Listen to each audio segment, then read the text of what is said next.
I'm going to be reviewing Complications by Atul Gawande. He is a surgeon and he just has really good insights in medicine. So I think overall the book I've read better by Atul Gawande, and it's like a really good book as well. I think there's a lot of really deep insights from his years and years of just working as a surgeon in a major like hospital, and a lot of things he noticed. Primarily that, like even though in Western medicine especially, we try to compartmentalize things into very nice, neat categories, it doesn't always work out that way. And the reality of the matter is you have very difficult decisions to make as a doctor, in that you can do more invasive things to try to ensure that the patient is safe. So one example was there was this flesh-eating bacteria, and it's impossible to tell from the outside if you have it, because it matches very well with another like very not dangerous kind of condition where your leg just swells up a bunch. So it's a very rare situation, because you can look from the outside and say, okay, it's probably unlikely that they have it, and that it could be true. But it also could be true that they do have that kind of very dangerous flesh-eating bacteria that can often lead to amputation and death. And he talks about one example where they presented the options to the patients, and it was like, the patient were like, I don't want to have, my leg like cut off, even just because it looks like swelled, right? And I don't want to have, some surgeon poke it in there with the chance that maybe there's nothing in there, right? But then they actually poked in, they found out that there was bacteria, right? So it's like, what do you do in those situations? Because it could have just as easily been somebody else who missed that additional diagnosis, who didn't think of that. And if you don't think of that, then you wouldn't have like saved that person. But at the same time, you could have had a different situation where the outside external diagnosis is exactly the same. The leg swells up, everything, and then but then they don't actually have anything, right? And so that's like a super scary situation where you would have to go do a minor procedure, take part of the muscle out of a healthy person to confirm they don't have it, when you could have just not done it, right? So I think both of those sides are really just kind of scary, because it really changes how you view medicine, and like doctors as usually having all the answers, but they don't. So anyway, I'm going to read some of my notes here. So really, it starts off a lot by talking about learning curves, and how in medicine we typically think a surgeon is perfect at everything, but the reality is, because of how techniques change, how technology changes, they're constantly learning by doing, right? And they're learning new procedures. And unfortunately, as they move past residency and they start to become practicing surgeons, they don't actually, get many opportunities to practice, even though we like to think that they do practice, and they end up just practicing on patients, which means that there are imperfections. And that's something that the medical field doesn't really want to talk about, because it really messes up our idea of surgeons as being perfect. And he talks about this, and how that residents have to, in a sense, try on people to learn, because just there's no system where they learn just in a controlled setting, completely isolated and unable to, let's say, potentially harm any patient. Of course, they're trying to learn and do their best, and they're under the supervision, but a lot of times it just happens to be random people who show up to the hospital. Like if I go to the hospital tomorrow, then there could just as easily be a resident who takes care of me and maybe makes a mistake. And that resident would be probably like yelled at, right? And then they would learn not to make the mistake again, and that would improve the care of future people. But the question is, okay, how do I as an individual reconcile that? Well, the truth of the matter is most of the population doesn't realize that, so they don't think about those kind of things. But for those of you that are in medicine, you do understand this, and you do get kind of concerned. And this is what he talked about with when he had a child, and the child needs it was his own child, and it needed some sort of operation, and he knew how the resident situation worked. And so he purposely avoided, giving his child to the resident for the surgery, and asked to see, another physician, or see another like opinion kind of thing.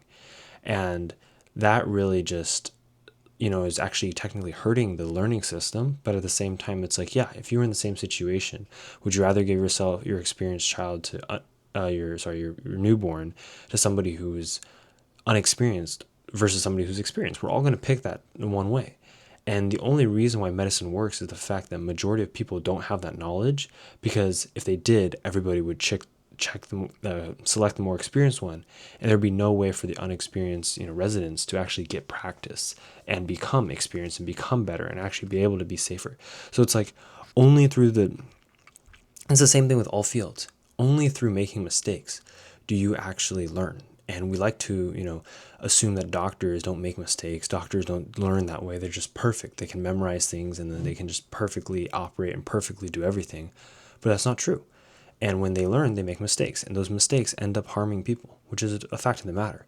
But it's like if they don't make those mistakes and learn, there will be much less benefit overall brought to society, because they won't be able to help people as efficiently and they won't be able to save future people's lives. So it's a question of, do you want a greater benefit, or are you more concerned about the few people that are hurt because they are making mistakes? And I don't think this is something that anybody talks about ever in medicine, because nobody wants to. And we all like to think that in medicine, everybody's helping out, and it's true, they all try to help, but there are times when people do get harmed, and it's because of the fact that we have to learn. And if you want to become a surgeon or a doctor, you have to learn, you have to practice on people. The problem is just with these really high stakes environment, it becomes very difficult because those mistakes can be very costly, and it can really just cause a lot of problems. So yeah. And then additionally, another insight he had was that while it may seem that the cases used for learning is at random, right? The reality is that residents tend to actually practice on lower income and marginalized communities, since in those areas of the hospitals primarily supporting those communities, that's where residents are actually heavily relied on to do more work rather than being hidden behind the shoulders of the attending physicians. Let me explain this. When you're in an extremely affluent area, what happens is the hospital functions a little bit differently. The senior people hold much more responsibility, and they tend to hold back a lot of the residents, a lot of the other people from actually being able to do their job, in the sense that a lot of the patients kind of are aware of the system and they want to be seen by only the most senior person. This happens at Stanford, right? And as a result, you don't have this kind of situation where residents are necessarily working one-on-one with patients all the time. You may have some situations, but the percent is greatly reduced. However, if you go to an area where there's just too many people, right? There's too many patients, nobody can handle it. So if you have one resident, you need their help as bad as possible, and they need to just get to working and improving and just serving people, right? So in these kind of situations, residents are just thrown in there, and to be fair, some of them are probably not very prepared, but they eventually become very prepared, through trial and error, right? Through a lot of volume of people, and they do so very fast and become very competent after that. But the reality of the matter is there is two different locations where that kind of stuff happens. And it's clear that you can't just say, that it's all the same everywhere. And then so also going back to the learning curve, right? Another note I have down is that learning doesn't stop when, you become experienced. And the problem is when you learn something, each time you start something, you're bad at it. And this applies to everybody. So if learning never stops, and it doesn't seem like you perfect some sort of mastered technique all the time, because the problem is once you perfect that mastered technique, new techniques come out that you need to apply. And he shared a story of how his father, who's a surgeon, the ratio of the techniques that he knows how to do versus the new ones he doesn't know has changed so much over time, and he's having to master these new ones. So it's he's constantly having to learn, and that's fine, but the problem is you make mistakes when you learn, and when you become a full practicing doctor, you don't have anywhere to really safely make those mistakes. He talks about sometimes you get trained at a conference on a weekend, you maybe see one case and that's it, and you go home and now you have to figure out how to learn it yourself, right? So I think that's a really big problem. I don't have a solution, but it's just something I think we need to be aware of. So the interesting thing that happens is, though, when you practice a new surgical technique that's supposed to be better and safer, right? So the error rate and harm rate in the beginning tends to be much larger overall than if you just continue with the older kind of surgical technique, right? But eventually in the long run, the benefit ends up winning over, right? And this happens because now the doctors eventually will become competent, they'll become skilled at that better technique, and the better technique will beat the other technique. But it's just in the beginning, you still have that period where it's actually much worse to start doing a new technique for the first couple times than it is to continue doing the old technique because of the fact the surgeon's not exactly sure what they're doing. Also, another thing is that no one evaluates clinicians or surgeons, because to do a study and see what is effective and the reality of how surgeons are humans who learn very similar to everybody else by making mistakes, doing this would uncover the harsh truth that we can't cope with. And that truth is that surgeons will actually hurt people even when they're doing their best, and that this learning curve impact is unavoidable but can be potentially mitigated. So imagine if somebody goes in the hospital and starts, evaluating and keeping a log of how many, people get sick after they have surgery, or how many people pass away after they have surgery, right? That would show a lot of insight. But the problem is it would also cause a lot of issues, because then now people are like, well, can we trust this hospital? And I think the reality of the matter is everyone would just wish to not know. I think everybody's fine with just not knowing the numbers, not knowing what's going on, just having this blind trust in the medical system, which is, for the most part, is warranted, right? But the reality of the situation is that there's some parts that need to be improved. And I feel like I care about this a lot because I want to, help improve the system overall. And I think that these are just huge errors. Like, you can't just stick your head in the sand and then just hope that everything around you gets better as your house is burning down, right? We need to start with some awareness and be very objective about it, and understand that, sometimes, people will get maybe upset, right? But they'll think oh, the care is getting worse. But the reality is this is something you have to do in order to make healthcare better in the long run.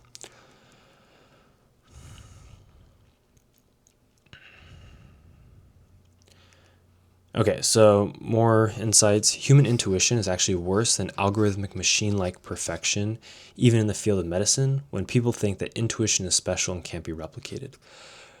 The truth of the matter in any situation is that human judgment, human intuition is pretty terrible in most cases. Sometimes it works, and that's the problem where we tend to just isolate those times it works. Honestly, it'd be much better if just a lot of decisions were made by computers, because computers are impartial. They can handle much more data, and they don't give one experience more weight than the other. Okay. When error occurs in a medical setting, typically it is a series of unfortunate events that lead up to the error, not just one person in the chain of events that is fully and directly responsible for the error. So the problem is, in medicine, if a surgeon makes a mistake, everybody blames the surgeon, right? But the truth of the matter is, it's probably the team as well, and it's probably the people who helped out, because errors come from multiple people missing the error.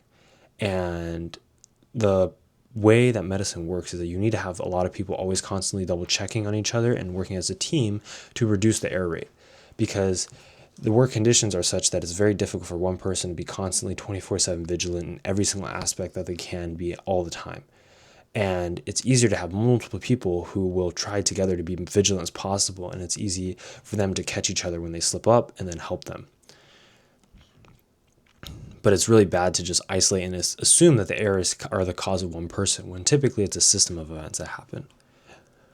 A really crazy thing that I got from this book was that back pain may be heavily correlated to our mental state and our satisfaction with our life. So there was something 90% of people with back pain don't have any structural issues with their back, which is crazy, right? Because modern, Western medicine assumes that, okay, if you have back pain, you have something wrong with your back, you need back surgery. But there's a lot of people who technically have issues with their back, but they don't have any pain, and it doesn't cause them any problems. Yet there are people with no issues in their back that have tons of pain, and that's the majority of people with back pain. Since many people have back pain, but very few people lift heavy things anymore, it doesn't correlate with the thought that heavy labor is responsible for back pain. If you think about it now, right, you can come up with a bunch of excuses, but I think the truth of the matter is that our minds control so much of our health. And it's kind of crazy to think about. The placebo effect, but I think this is just one more example, and you can search up for yourself too. I did it after I read the book too. It's just really crazy too.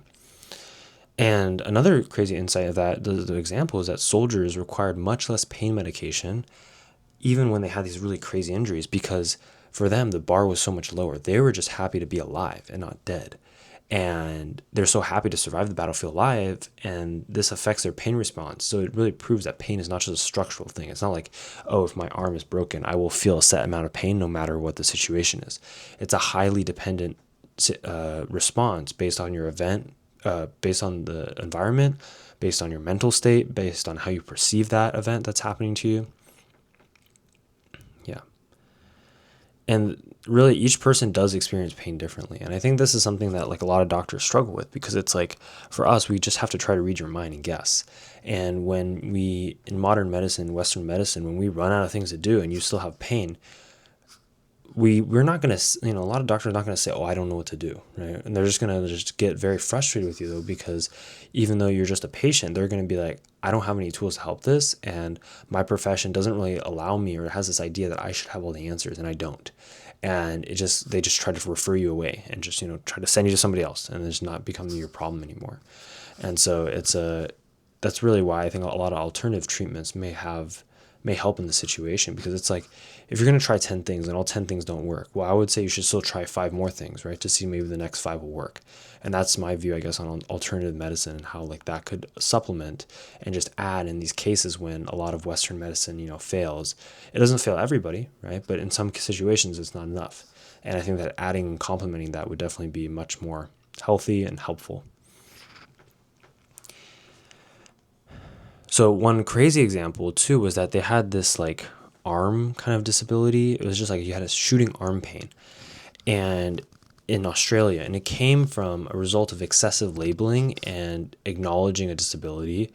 And here's what happened: is like all these people, all these workers, all of a sudden in like the same year had tons and tons of arm pain, and everyone's trying to figure out, was it something with how they're sitting? Was it something with how their desk is oriented? And the truth is, it had nothing to do with any of that, and that like it came from the government's like releasement of like a statement or something about like arm pain that had like come from maybe a couple of people who had some structural issues or something, and then it just caught on like a wave, right?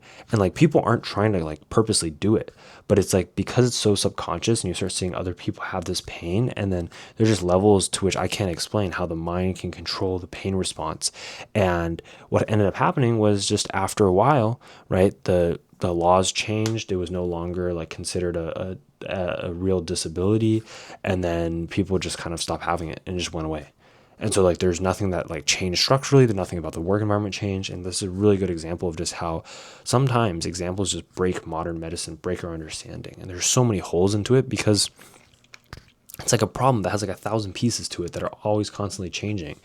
And we learn, let's say, 100 of the pieces, and we say that we know everything, but we really don't. And so it's a good thing to always be mindful of the fact that there could be other things going on.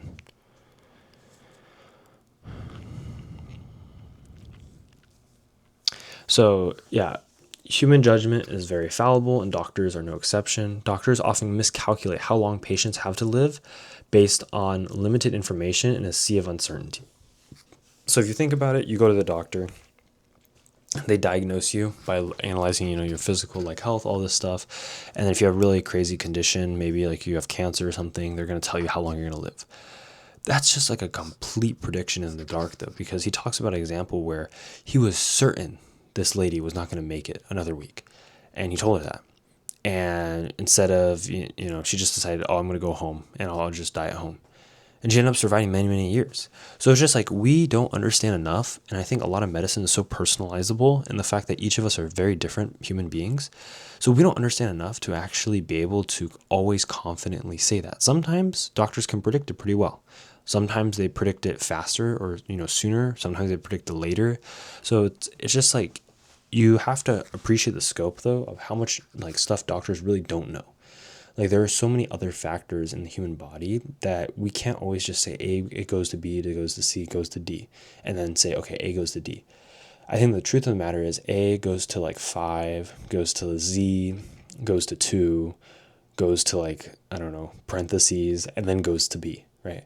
So it's like all of those things that actually happen are like way outside the scope of what's taught in medical school, what is really considered and trained as like people become working doctors.